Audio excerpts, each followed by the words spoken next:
In our 2019 Impact Report, we explored the benefits of skateboarding, like teaching children the value of perseverance, how to be resilient, and building their self-esteem.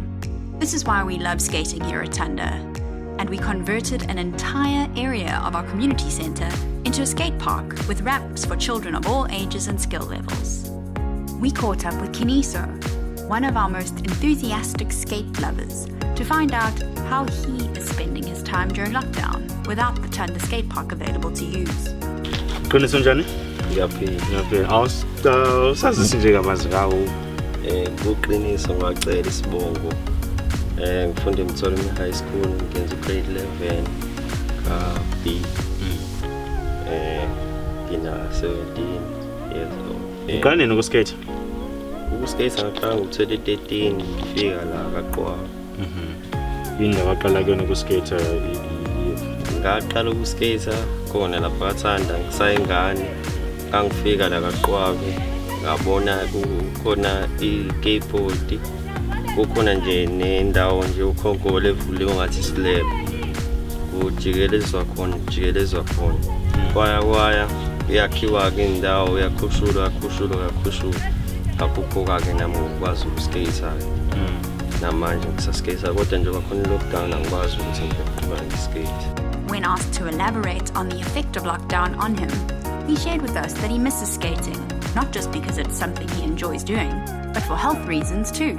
Hey, kunzima ngoba angikwazi ukuya esikoleni, angikwazi ukufunda.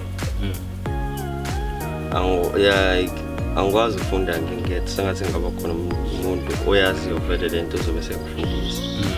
Bese kusingala kwi-skateboard angiskate njengoba kwi-lockdown. Nginenkinga enyaweni sengathi ngamele kube khona into engenza more like i-gym manje njengoba kungaskatewa angikwazi ukujima kwami.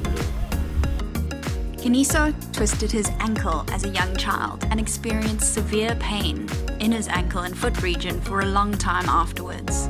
Sometimes it got so bad that he could not walk home from school and his friends helped to carry him home. His love for skateboarding intensified when he realized after a short while that skating helped strengthen his ankle, reduce the swelling, and eliminated the pain. Sadly, without the skate park to practice, it means that he has not been able to reap the benefits of skating over the last few months. Ukuskate bese kufana nendlela yami ukuthi ngilule imsipha ngijime.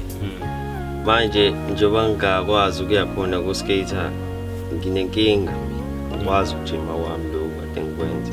His determination to help those around him and make his community a better place is clearly something that he feels strongly about, and it is further evident in the time he spends coaching younger skaters.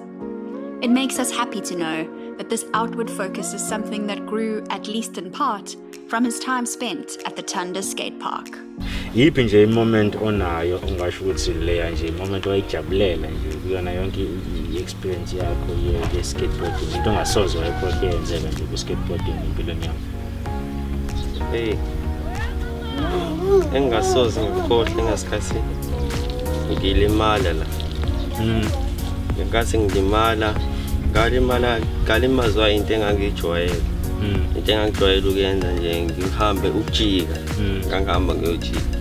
Ngathi ngithi ngiyajika angazi ngakhutshwa yini. Ngawa ngislip qhuma la ngihamba ngasibhedlela. So lokho kwangijekisa ukuthi noma into ungayazi kangakanani kodwa kumele uyenze ngokucophelela ngoba once wayenza ngokunganaki izokulimaza. Kiniso has shown an exceptional rate of improvement since he started skating, and with each new trick learned, his self-esteem visibly increased.